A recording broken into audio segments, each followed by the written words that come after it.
تعالى ونفعنا بعلومه في الدارين آمين. Uraian yang ketiga daripada sifat-sifat Rasul, iaitulah apa dia? Tabligh, artinya menyampaikan. Jadi tuan-tuan, pada kuliah kita pada kali ini insya-Allah kita nak sambung perbahasan kita mengenai tentang sifat-sifat yang wajib bagi Rasul. Ada berapa sifat yang wajib bagi Rasul? Lupa Lepa cuti panjang sangat. Tuan-tuan, baik, insya-Allah kita ulangkan di balik sikit. Jadi sifat yang wajib bagi Rasul ada 4. Iaitulah yang pertamanya siddiq, kemudian amanah, kemudian tabligh, dan yang keempat faqadah. Baik, jadi pasal apa yang kata keempat-empat ni sifat yang wajib bagi Rasul? Sebab bila kata sifat yang wajib ni, wajib apa? Wajib pada akal. Apa maksud wajib pada akal?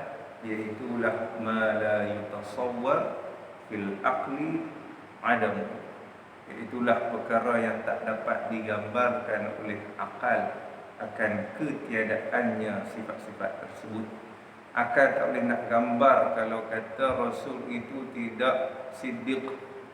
Akal tak boleh nak gambar kalau kata Rasul itu tidak amanah. Akal tak boleh gambarkan, tak boleh nak bayang, tak boleh nak fikir kalau kata Rasul itu tak ada sifat tabligh. Akal tak boleh nak gambar, tak boleh nak bayang kalau kata Rasul itu tidak ada sifat faqadah. Tuan-tuan, pasal apa tak boleh nak gambar, pasal apa tak boleh nak bayang? Sebab kalau tak ada keempat-empat sifat ni, tuan-tuan, maka mereka itu bukanlah Rasul. Maka mereka tidak layak untuk menjadi Rasul. Sedangkan mereka ini dilantik oleh Allah Subhanahu Wa Taala untuk menjadi Rasul. Bila kata nak lantik, Tuhan lantik jadi Rasul, mau tak mau, nak akal kita, orang kata bila kita fikir dengan akal kita tak boleh terima, tak boleh nak bayang, tak ada sifat-sifat ini, maka kita menghukum dengan akal kita, mestilah para Rasul itu bersifat benar, siddiq, bersifat amanah, bersifat tabligh. Mesti Rasul itu bersifat faqadah. Itu yang kata sifat yang wajib bagi Rasul. Baik, jadi yang ketiga, huraian yang ketiga daripada sifat-sifat Rasul, iaitulah abdia tabligh. Tabligh artinya apa? Maksud tabligh iaitulah menyampaikan. Dia asal daripada kalimah apa? Ballagha yuballighu tabligh. Tabligh dia jadi masdar, tuan-tuan. Jadi maksud dia menyampaikan. Baik, jadi menyampaikan macam mana? Nanti kita urai satu persatu insya-Allah. Wajib pada syarak pula. Wajib pada syarak pula. Apa maksud wajib pada syarak? Seperti mana yang kita maklum, talabul fi'li talaban jaziman. Tuntut buat akan sebagai tuntutan yang putus. Apa maksud dia? Maksudnya tuntut buat. Siapa yang tuntut? Allah Ta'ala tuntut. Suruh siapa buat? Suruh kita buat. Siapa dia? Mukallaf. Tuan-tuan, akan sebagai tuntutan yang putus, maksudnya mesti kena buat. Maksud mesti kena buat tu macam mana? Sekira-kira kalau buat dapat pahala, tapi kalau tinggal berdosa. Atau kata mesti kena buat. Itu maksud kata wajib pada syarak. Allah Ta'ala tuntut suruh kita buat. Atas tiap-tiap mukallaf, iaitu kita semua ni tuan-tuan, yang aqil, yang baligh, yang salimul hawas, yang bulughud da'wah. Ada cukup 4 syarat pada kita ni mengetahui.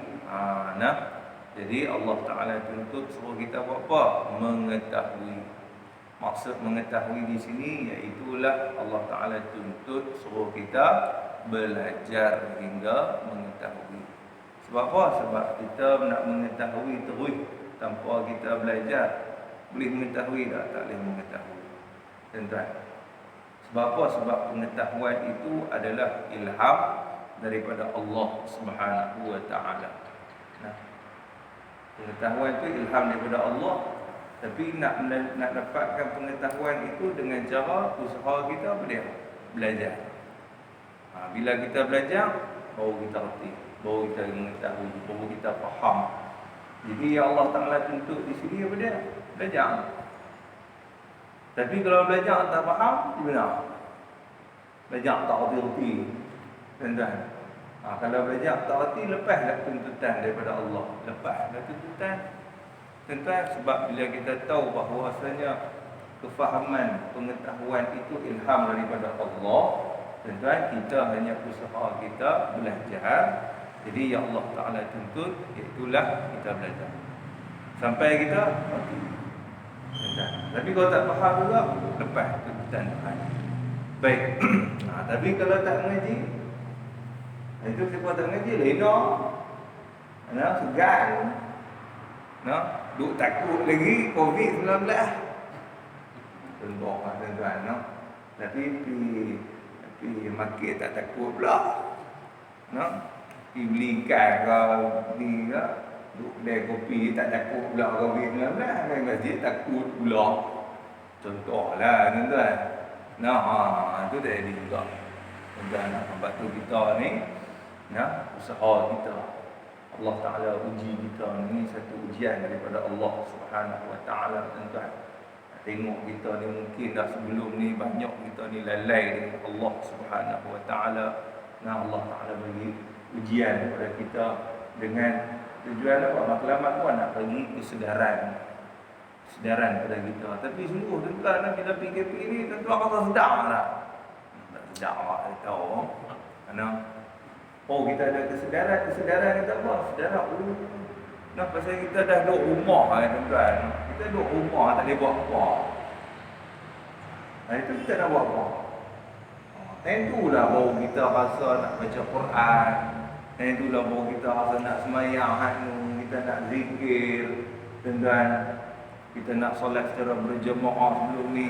Jangan-jangan solat berjemaah dan nak pergi masjid pun tak boleh kita solat berjemaah dengan anak isteri kita. Tuan-tuan, tentulah kita nak jadi imam pun, nak jadi bilal pun, tentulah kita lama hidup tak nak jadi imam. Tak nak jadi bilal. Tuan-tuan, tapi cuba tengok hikmah dia. Allah Ta'ala nak bagi peluang kita rasa jadi imam pun, nak jadi bilal ni benar. Macam mana ni kita nak merasa berjemaah dengan ahli keluarga. Tuan-tuan, nak rasa macam mana masa lapang tu. Pasal nak buat kerja apa, nak pergi keluar apa tak boleh. Tuan-tuan, kadang nak pergi seorang apa, nak boleh keluar pun naik kereta, nak seorang. Kemudian baru boleh naik dua orang. Itu dia tuan-tuan. Sebab apa? Sebab nak bagi tahu.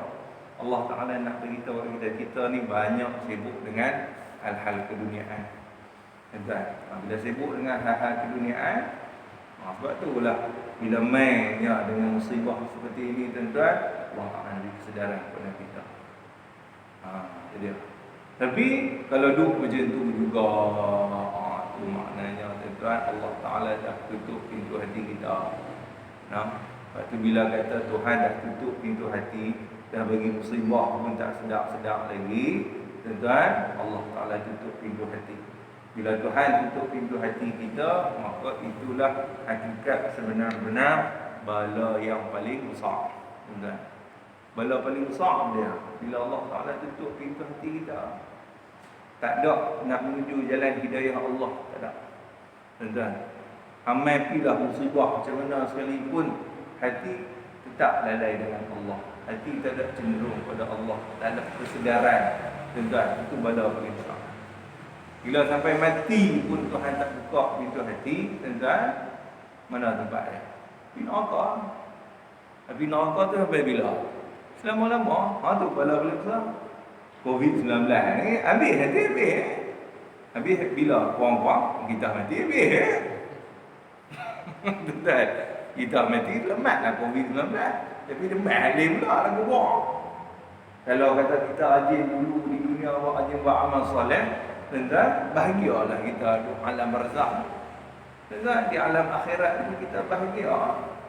Tapi kalau di dunia ni pun tuan-tuan, COVID-19 pun dibuat ta'ati, Tuhan bagi bala pun tak ada kesedaran pada diri dia, tuan-tuan.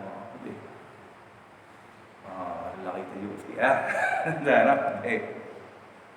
Serta mengaku di dalam hatinya. Wajib kita kena mengetahui, wajib kerti saja ke tak? Wajib juga kita kena mengaku di dalam hati, kena i'tiqad di dalam hati kita. I'tiqad apa dia? Dengan tentu sungguh. Apa maksud tentu sungguh? Mesti.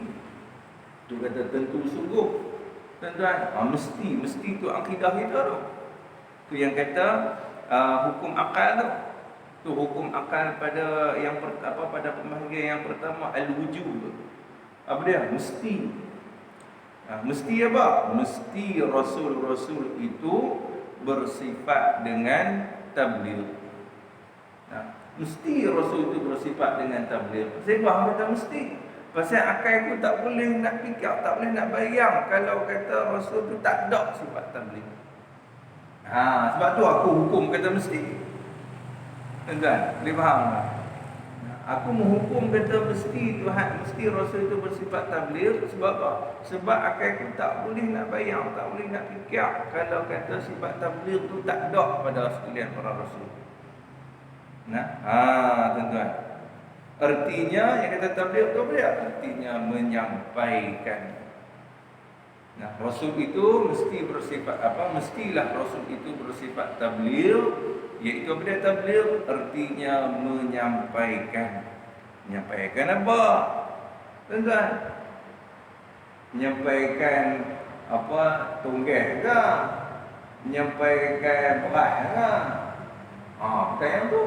Maksud menyampaikan apa dia?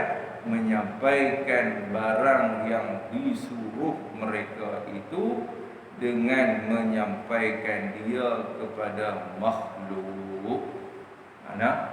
Iaitulah dia menyampaikan apa? Menyampaikan segala apa yang diwahyukan oleh Allah Subhanahu wa taala kepada mereka. Mereka sampaikan kepada apa? Sampaikan kepada makhluk. Dia tuan-tuan. Tapi menyampaikan apa yang disuruh saja. Nak menyampaikan apa yang disuruh oleh Allah. Allah Ta'ala perintah suruh sampai, mereka sampai. Tuan-tuan. Sebab tu kata menyampaikan di sini bukan maksud secara umum. Menyampaikan di sini hanya pada apa yang diperintahkan oleh Allah suruh sampai saja. Ada tak yang Allah Ta'ala perintah suruh tak sampai? Ada. Sebab itulah dalam bab menyampaikan ini dia ada 3. Tuan-tuan, dalam nak menyampaikan ini dia ada 3. Iaitu apa dia? Sekali kita cerita ada di sebut lagi. Dan tentu mereka tidak menyembunyikan dia. Dan tentu mereka tidak menyembunyikan dia. Menyembunyikan apa? Menyembunyikan perkara yang disuruh mereka itu suruh sampai. Mereka tak sembunyi. Tuan-tuan. Baik. Itu yang kata tabligh. Rasul itu bersifat tabligh. Dan bahagian tabligh itu, dan pembahagian tabligh itu 3. Dan bahagian tabligh di sini macam mana? Dan bahagian menyampaikan itu 3. Iaitu yang pertama wajib tabligh, yakni wajib menyampaikan pada barang yang disuruh akan mereka itu menyampaikan dia. Itu yang pertama. Yang pertama wajib menyampai. Wajib menyampai itu dia wajib menyampai pada perkara yang Allah Ta'ala suruh sampai. Dan yang kedua mustahil tabligh. Nah, dan yang kedua mustahil tabligh. Ini mustahil menyampai. Mustahil menyampai dia pula pada barang yang dilarang akan mereka itu menyampaikan dia. Yang kedua mustahil menyampai. Mustahil menyampai itu macam mana? Iaitulah mustahil mereka itu menyampaikan apa yang Allah Ta'ala perintah supaya jangan sampai. Tuan-tuan, yang dilarang itu apa? Yang dilarang akan mereka itu menyampaikan dia. Ya Allah Ta'ala larang semua sampai, mereka tak sampai. Tuan-tuan, tu kata silap. Mustahil tabligh pada barang yang dilarang akan mereka itu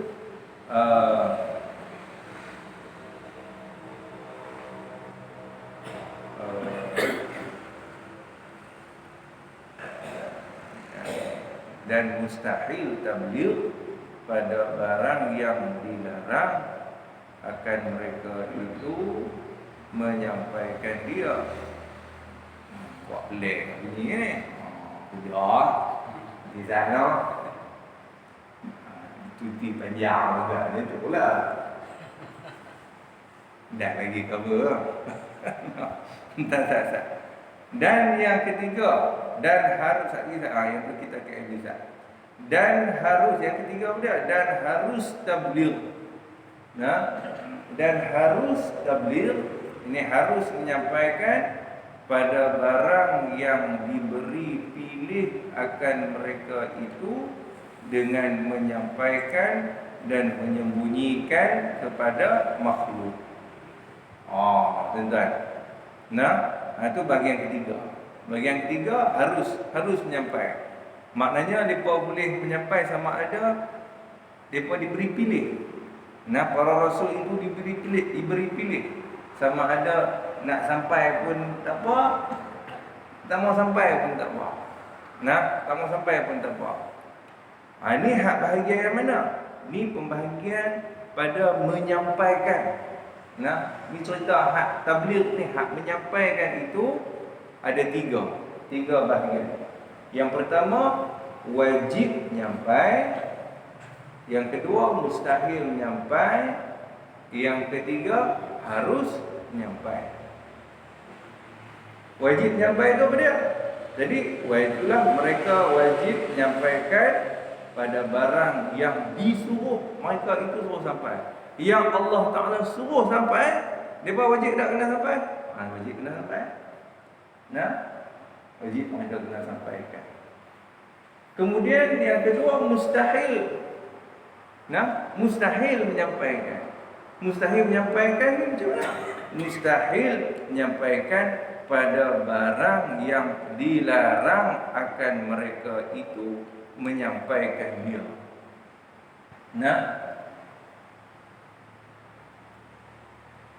Mustahil tabligh, iaitu bila kata mustahil tabligh maknanya mereka tak menyampai pada barang yang dilarang akan mereka itu menyampaikan dia. Dan yang ketiga harus menyampai, iaitu apa dia? Harus menyampai pada barang yang diberi pilih.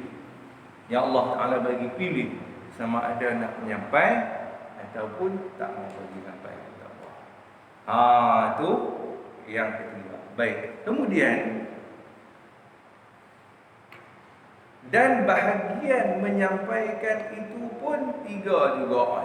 Mana pula yang tadi dah menyampai dah menyampai tiga bahagian. Ni dan bahagian menyampaikan itu pun tiga juga. Mana pula? Yang tu pun akan nak baik sikit. Apa dia? Iaitu dan bahagian menyembunyikan itu tiga pula. Kita berhenti sikit kat menyampaikan tu. Apa dia? Menyembunyikan. Dan bahagian menyembunyikan itu tiga juga. Hak yang tadi dan bahagian mula bahagian menyampai. Ada tiga bahagian. Hak ni bahagian menyembunyikan pula. Menyembunyikan pula, yang tu pula bagi pada tiga juga. Apa dia? Yang pertama,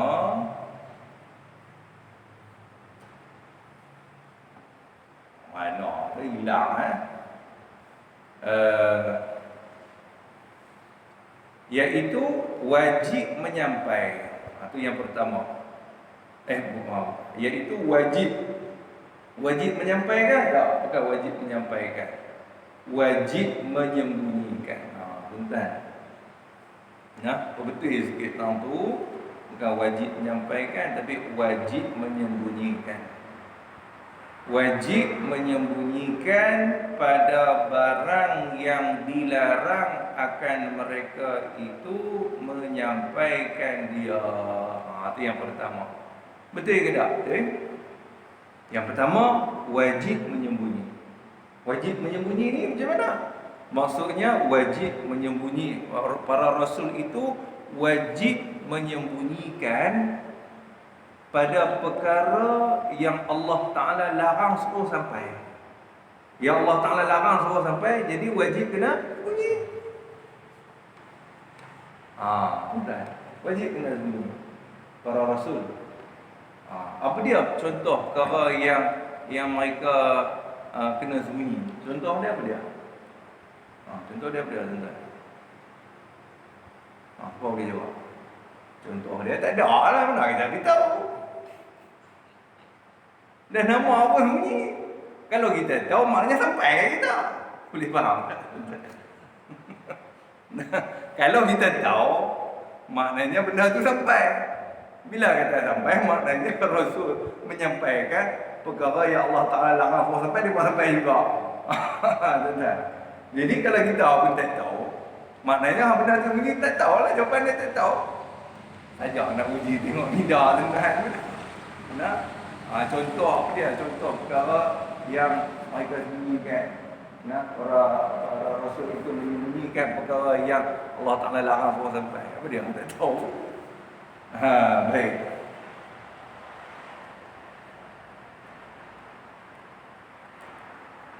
Dan yang kedua apa dia? Dan mustahil menyembunyi.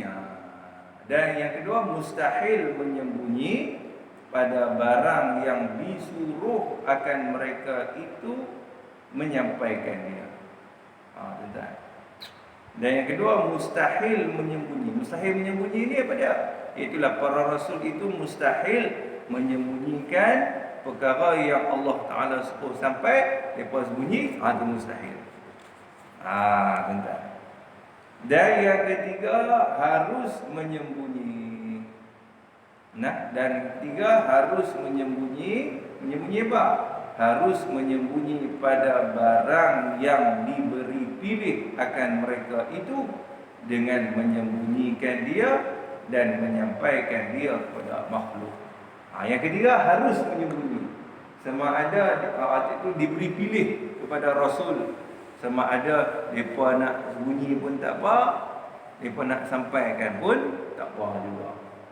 Boleh antara dua, tuan-tuan. Jadi nak cerita di sini, tuan-tuan, bila kata para rasul itu wajib atas kata apa? Sifat yang wajib bagi rasul itu iaitulah tabligh. Apa dia tabligh? Menyampaikan. Kita kena faham maksud menyampaikan. Para rasul itu menyampaikan itu macam mana? Iaitulah menyampaikan perkara yang Allah Ta'ala perintah suruh sampai, dan menyembunyikan perkara yang Allah Ta'ala larang suruh sampai. Dia macam tu. Tuan-tuan, jangan kita faham Rasul itu menyampai semua, jadi tak boleh Tuhan, Rasul tak boleh sembunyi dah semua wahyu yang Allah Ta'ala turun. Mesti dia pun kena sampai semua lah. Kan setengah orang dia faham macam tu, tuan-tuan. Sebab tu ulama nak memperjelaskan kepada kita yang kata Rasul itu bersifat menyampaikan. Menyampaikan apa dia? Hanya menyampaikan perkara yang Allah Ta'ala perintah suruh sampai. Dan adakah mereka juga menyembunyikan wahyu? Ya, mereka menyembunyikan pada perkara yang Allah Ta'ala larang suruh sampai. Tuan-tuan, faham tak? InsyaAllah. Cuma kalau kata Rasul itu bersifat menyampaikan, mustahil menyembunyikan. Jadi bila kata mustahil menyembunyikan ni, menyembunyikan apa dia? Yang kata mustahil ni menyembunyikan perkara yang Allah Ta'ala perintah suruh sampai, dia pergi sembunyi. Itu mustahil. Itu sifat yang berlawanan bagi Rasul. Sifat yang berlawanan bagi tabligh. Padahal Rasul itu juga menyembunyikan, tapi menyembunyikan pada perkara yang Allah Ta'ala larang. Yang Allah Ta'ala larang suruh sampai, ya mereka menyembunyikan. Tapi perkara yang Allah Ta'ala yang Allah Ta'ala perintah suruh sampai, ya mereka sampai. Tuan-tuan, kena beri faham yang begini tu. Kemudian pula, dan dalil atas tabligh mereka itu, bila kita dah faham dah sifat tabligh bagi Rasul, macam mana yang kata Rasul itu menyampaikan, jadi apa bukti dia pula, apa dalil dia? Sebab itulah bila kita nak i'tiqad bahawasanya Rasul itu bersifat tabligh, kita kena tahu dulu tabligh tu apa dia? Menyampaikan tu macam mana? Itu ulama urai. Kalau kita salah faham tentang Rasul itu bersifat menyampaikan, kita faham kata menyampaikan semua yang Allah Ta'ala wahyukan sampai, semua para Rasul sampai, itu satu kefahaman yang salah. Itu kefahaman yang salah. Tuan-tuan, bila kita faham apa salah dalam memahami tabligh itu, sah dah i'tiqad kita? Tak sah lah. Tuan-tuan, sah i'tiqad kita bersandarkan apa? Kefahaman yang benar tentang apa yang kita i'tiqad. I'tiqad kita sah apabila apabila kefahaman kita pada apa yang kita i'tiqad tu betul. Tapi yang kita i'tiqad tu tak betul, tuan-tuan, kita salah faham. I'tiqad kita i'tiqad pula. Jadi i'tiqad kita betul ke salah? Salah. Sebagai contoh, Allah Ta'ala itu maha berdiri dengan sendiri. Tuan-tuan, Allah Ta'ala sebut Al-Qayyum dalam Al-Quran. Apa maksud Al-Qayyum? Yang maha berdiri dengan sendiri. Kita faham tak maha berdiri dengan sendiri? Apa dia maha berdiri dengan sendiri? Allah Ta'ala itu asyik duduk, menguasai diri pula. Macam tu. Jadi yang i'tiqad macam tu. Aku i'tiqad macam tu. Sah dah i'tiqad macam tu, tuan-tuan? Tak sah lah. Pasal apa?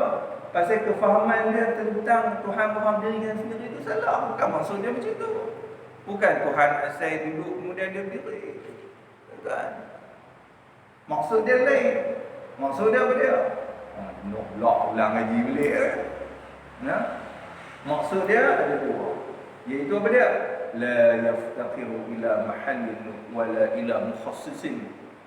Tak berhajat kepada zat dan tak berhajat kepada yang menjadikan dia. Itu maksud kata Tuhan maha berdiri dengan sendiri. Kalau kita faham yang tu, baru kita i'tiqad kita sah pada sifat qiyamul ta'ala bi nafsi. Kalau kita qiyamul ta'ala bi nafsi kita salah faham, kita pergi i'tiqad kita salah. Bila i'tiqad kita salah, maka kita bukan di dalam golongan ahli sunnah wal jamaah. Sebab itulah bahaya bila kata kita jahil dengan Allah, jahil dengan sifat-sifat Allah, tuan-tuan. Kita tak mungkin masuk dalam golongan ahli sunnah wal jamaah. Tak mungkin. Tapi berapa ramai yang mengaku dia ni ahli sunnah wal jamaah? Semua agak mengaku. Tapi bila tanya satu-satu, tuan-tuan. Itu kata tuan-tuan, ilmu ni cukup penting. Sebab itulah kita ikut Asy'ariyah Maturidiyah. Sebab tu Imam Az-Zabidi rahimahullah ta'ala mengatakan apa? Idza utliqa ahlu sunnah wal jamaah, apabila guna pakai istilah ahlu sunnah wal jamaah, fal muradu bihim, yang dimaksudkan dengannya apa dia? Yang dimaksudkan dengan mereka tu al-Asy'ariyah wal Maturidiyah. Iaitulah Imam Abu Hasan Al-Asy'ari dan juga para alim ulama yang mengikut pandangan beliau, dan juga Maturidiyah Iaitulah Imam Abu Mansur Maturidi dan juga para alim ulama yang mengikut pandangan beliau. Tuan-tuan, mana dia yang kita ikut pandangan dia? Lepas pandangan apa ni? Kita duduk ngaji sebab 20 menit. Ni yang ulama hurai tiap-tiap satu sifat wujud, nak faham wujud tu macam mana, nak faham qidam tu macam mana, nak faham baqa tu macam mana, nak faham mukhalafatu ta'ala lil hawadis tu macam mana. Ni sifat tabligh bagi Rasul, nak faham tu macam mana. Tuan-tuan, kalau kita faham betul ikut manhaj kita, kita di kalangan sunnah wal jamaah. Tuan-tuan, tapi kalau kita faham ikut akal kita sendiri, tuan-tuan, habis diikut apa? Yang tu diikut Mu'tazilah. Pasal Mu'tazilah dia hanya mengikut logik akal. Tuan-tuan, dia pun ikut logik akal. Kalau kita ikut logik akal saja, tuan-tuan, dia nak jadi Mu'tazilah. Nah, sebab tu puak-puak Mu'tazilah ni di kalangan apa dia? Golongan apa? Juhala lah, golongan orang yang jahil. Nah, kita tak mau, tuan-tuan. Pasal apa? Pasal Nabi beritahu dah. Nah, wahidatun fil jannah wa sintan wa sab'ina firqatan fil nar.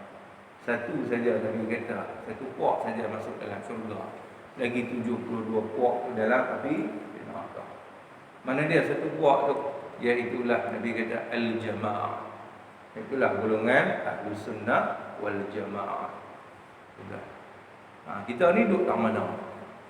Nah, kita ni duduk tak mana? Duduk tak Ahlus Sunnah wal Jamaah maka ataupun ahlu punah waranah. Tak tahu kita. Itu kata pentingnya ilmu pengetahuan ni, tuan-tuan. Ni habis PKP pun, bukan habis PKP, habis dah ni pun. Mak lupa ni juga. Lupa ni juga. Tengok muka, dah habis dah tengok dah. Tapi tak apa lah. Tak bisa tengok ke? Ada agaklah seorang tu. Tuan-tuan, tapi tak main. Tempat lain pun saya dengar sudah tahun lain pun. Lah, muka ni juga. Main tengok muka ni. Tak apa lah, muka tu juga tu tak apa. Tapi nak tengok hak muka-muka baru dulu, tuan-tuan. Ingin nak tengok muka-muka baru. Bila Allah Ta'ala dah bagi kita pengajaran PKP ni, tuan-tuan, dengan COVID-19 ni, nak tengok habis hak tu nak jadi ikut mana majlis ilmu. Nak jadi ke ramai lagi kan, nak jadi ke sedikit lah. Tapi kalau duduk macam tu juga, tuan-tuan, hak yang terus istiqamah, alhamdulillah kita ni, alhamdulillah tuan-tuan, istiqamah. Terus istiqamah, alhamdulillah. Tapi hak istiqamah tak mau main tu, tak mau main pun istiqamah juga, tuan-tuan. Istiqamah tu istiqamah tak, orang kata apa, nak ke arah kelalaian ni senang, tuan-tuan. Istiqamah tengok televisyen. Boleh istiqamah tak? Pukul 7 drama. Istiqamah tunggu sampai habis. Tuan-tuan, Hindustan juga ajak istiqamah tunggu. Itu dia, tuan-tuan. Tapi istiqamah nak solat berjemaah, ni payah. Istiqamah nak baca Quran, payah. Itu dia kita ni, tuan-tuan. Allah Ta'ala bagi nikmat macam-macam kat kita. Duk berjaya juga, tuan-tuan. Waktu kata kita ni, minta doa lah kepada Allah supaya Allah Ta'ala ni bagi kita ni terus istiqamah dalam ibadah, istiqamah dalam ketaatan kita. Sampai bila? Sampailah ke akhir hayat kita, tuan-tuan. InsyaAllah. Di saya pun, tuan-tuan, doa lah untuk diri saya juga. Tuan-tuan, terus istiqamah lah sampai ni boleh mengajar, ni boleh beramal dengan ilmu, tuan-tuan. Sampailah ke akhir hayat saya pula, tuan-tuan, insyaAllah. Habis tahun dulu. Ni tak masuk dalil lagi. Ni cerita lagi banyak. Dan dalil atas tabligh mereka itu. Bila kita dah reti dah sifat tabligh bagi Rasul, apa bukti dia pula? Dalil dia pula apa? Apa tujuan kita mengetahui dalil ni, tuan-tuan? Ini kita buat sampai insya-Allah ke? Tunggu setengah jam kira nak kopi ya? Setengah jam kopi ke nak tunggu sampai insya-Allah? Sampai insya-Allah. Kalau setengah jam berhenti tu tinggi sokok pula. Kan? Ah. Ada pasal bukan apa. Yang saya tanya ni, sebelum ni saya okey je tuan. Yang boleh tanya pula tu. Pasal apa? Pasal ada satu masjid. Tuan, satu masjid. Dia tak mula lagi kuliah. Tak mula lagi kuliah. Kemudian saya pun kebetulan malam tu kena, saya duk bayang kata giliran, saya ingat kata giliran di masjid tu. Saya pun ingat lupa cuti panjang kan tuan. Jadi jadual saya apa jadi selawat ni. Kemudian saya tanya dia kata, oh ustaz bukan minggu ni, ustaz minggu lain, minggu keempat. Jadi tak mula lagi ustaz kuliah. Oh tak mula lagi ke? Tak apa lah, saya nak confirm je jadual saya tu. Kemudian tak apa, tutup dia telefon saya. Dia telefon saya, dia tanya, ni ustaz kuliah, ustaz duk pergi dah kah? Saya duk pergi, awak panggil lah. Oh tu no, apa kami tak mula lagi. Masjid kami tak mula lagi. Lepas tu lepas duk buat tu macam mana ustaz? Apa sampai ke apa? Sampai ke apa? Isyak ah. Isyak nanti. Lepas tu, tu no kami tak tahu imam kami duk ni. Dia kata 30 minit tu fikir, 30 minit nak berhenti, lepas tu jemaah nanti balik pula rumah. Lepas tu tak main dah Isyak. Dia duduk fikir macam tu. Tuan. Lepas tu yalah, tapi kena ni sama. Memang 30 minit, tapi kalau kata sama juga kalau kita duduk di masjid, duduk tinggik tu saja, baik ingat kuliah. Baik sambung kuliah main Isyak. Takkanlah nak balik duduk nak main pula jadi satu macam. Tuan. Lepas tu push tu no, dia buat macam tu ustaz no. Dia buat macam tu, saya mana saya pergi semua main Isyak lah. Tak apa, dia ni. Jadi tu dia ada tuan lah, ikut protokol semua nak SOP semua. Allah Akbar. Dan dalil atas tabligh mereka itu ialah kita fikir tilik dengan akal fikiran. Itu dalil. Bukti. Apa tujuan dalil ni tuan-tuan? Dalil ni sebagai nak menguatkan lagi akidah kita. Nak mengukuhkan lagi pegangan kita. Pegangan kita tu dah ada dah. Akidah kita tu dah ada dah. Apa dia akidah kita? Yang akidah kita i'tiqad, yakin sungguh mesti Rasul itu bersifat tabligh. Dan kita faham dah maksud tabligh Rasul menyampaikan itu macam mana? Iaitulah Rasul menyampaikan pada perkara yang Allah Ta'ala perintah suruh sampai. Dan Rasul itu menyembunyikan pada perkara yang Allah Ta'ala larang suruh sampai. Jadi dia faham. Maknanya pahaman yang betul tentang sifat tabligh. Tapi nak menguatkan lagi, nak bagi kukuh lagi akidah, iaitulah dengan kita mengetahui dalil. Apa bukti dia? Bukti yang menunjukkan Rasul itu bersifat tabligh, iaitulah kita fikir tilik dengan akal fikiran. Bila kata kena fikir dengan akal, menunjukkan dalil ni orang panggil dalil apa? Dalil akli. Dalil akli. Dalil akli iaitu dalil yang mana kita fikir dengan akal fikiran kita. Iaitu kita nak fikir macam mana? Ni ulama buat siap dah. Nak fikir pun ulama bimbing dah tuan-tuan. Bukan kata kita nak kena fikir orang tu dah. Ulama tulis siap dah, bimbing kita nak fikir macam mana kata dalil yang menunjukkan Rasul itu bersifat tabligh itu macam mana. Tuan-tuan. Kita fikir iaitu apa dia? Iaitu jika mereka itu tidak bersifat dengan tabligh. Kalaulah Rasul itu tak bersifat dengan tabligh, kena buat dia dah. Yakni menyampaikan barang yang disuruh akan mereka itu menyampaikan dia kepada makhluk, nescaya adalah mereka itu bersifat dengan sifat kitman. Kalau para Rasul itu tidak bersifat tabligh, itu menyampaikan perkara yang Allah Ta'ala suruh sampai, sudah tentulah mereka itu bersifat dengan kitman. Apa dia kitman? Artinya menyembunyikan. Menyembunyikan apa? Itu kena hurai balik. Pasal Rasul itu juga menyembunyikan barang yang Allah Ta'ala larang suruh sampai. Tapi yang di sini yang sifat berlawanan bagi dia, iaitulah menyembunyikan barang yang disuruh akan mereka itu dengan menyampaikan dia kepada makhluk. Kalau mereka itu menyembunyikan, para Rasul itu menyembunyikan, menyembunyikan perkara yang Allah Ta'ala suruh sampai kepada makhluk, itu baru sifat yang berlawanan bagi tabligh. Baik. Dan iaitu mustahil. Sudah tentu mustahil. Pasal apa kata mustahil? Dan iaitu mustahil atas mereka itu sebab apa? Kerana kita sudah mengetahui. Pasal kita pun dah tahu dah. Tahu apa? Akan beberapa perkara yang menyampai mereka itu kepada makhluk, yang sampai kepada kita semua itu dengan bertalu-talu dan bertali-talian yang mengambil akan dia daripada Rasul. Mana dia, tuan-tuan? Kita duduk semayang. Kita duduk semayang 5 waktu. Kita duduk berpuasa di bulan Ramadan.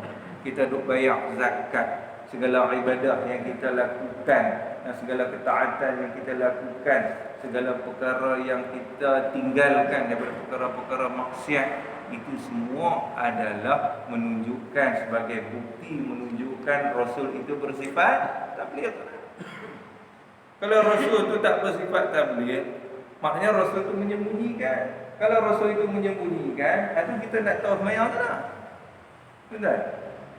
Kita nak reti semayang ke mana kalau Rasul tak sampai? Kita nak tahu puasa tu macam mana kalau kata Rasul tu tak sampai? Betul? Kita tak boleh tahu semua tu. Melainkan Rasul itu, para Rasul itu menyampaikan dia kepada makhluk. Betul? Baik. Maka jika menyembunyi mereka itu, nescaya kita semua ini tidak dapat mengetahui suatu pun. Tak tiba, tuan-tuan. Ngaji sifat 20 ni pun tak tiba. Tak ada ngaji sifat 20 ni kalau Rasul itu tak bersifat menyampaikan. Tuan-tuan. Lagi pula menyembunyikan barang yang disuruh menyampaikan itu haram, lagi dikutuk akan dia. Dia berapa banyak macam ni. Ini dahsyat berapa dia. Tuan-tuan. Ini berganda-ganda macam. Saya ingat bunyi tahun tu. Dia itu dia. Memang kena mati lah. Sikit. Allahu Akbar. Asal nak urai tadi tak jadi nak urai. Pasal pada bunyi berganda.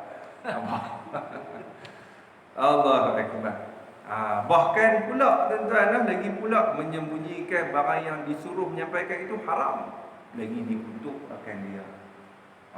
Sedangkan kita ni juga tuan-tuan, kita ni pun kalau kata kita ada ilmu, wajib dah kita kena sampaikan. Wajib kita kena sampaikan. Ini kan pula para Rasul, Allah Ta'ala perintah suruh sampai, takkan mereka tak sampai, lagi-lagi lah mereka sampai. Tuan-tuan. Gitulah. Kemudian sabda Nabi sallallahu alaihi wasallam, katimul ilmi mal'unun. Katimul ilmi mal'unun, artinya bermula yang menyembunyikan ilmu itu dilaknat akan dia. Dia kan. Jangan ingat kan, ustaz-ustaz ni kalau kita ni laknat. Jangan tuju kat ustaz saja. Kita semua ni tentu ada mengaji ni. Balik buat hati ya. Isteri tanya, "Abang ngaji apa?" Tak tahu ikut. Tu dia. Nak bidah apa orang tak mana ngaji. Jadi anak kita kena sampai. Sebab apa? Sebab Nabi kata dah, katibul ilmi mal'un. Menyembunyikan ilmu itu dilaknat akan dia. Tapi kita boleh sebut apa? Mal'un. Mal'un tu dia mal'un. Dia saya benda kalimah Arab lah, mal'unun. Kita sebut mal'un. tu gini malam.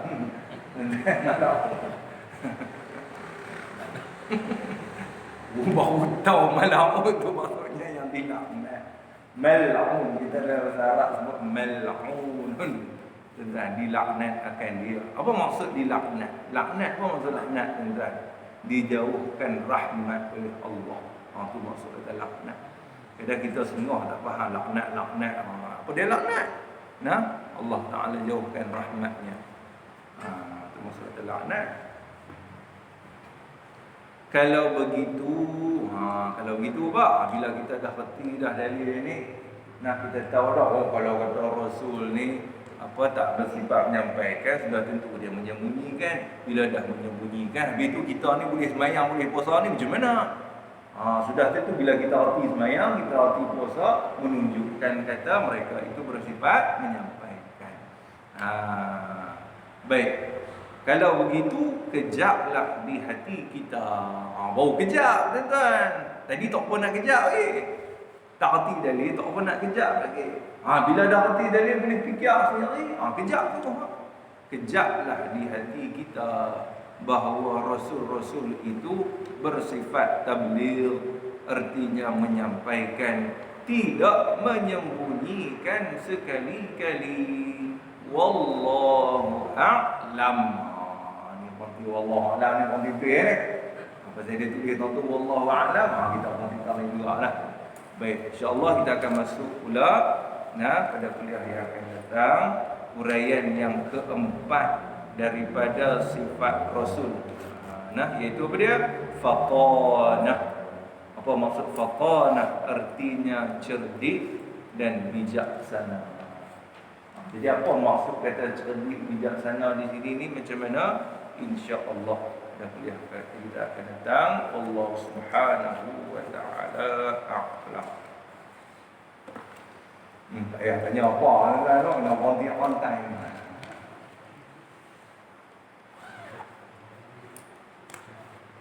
Bismillahirrahmanirrahim. Alhamdulillahirabbil alamin.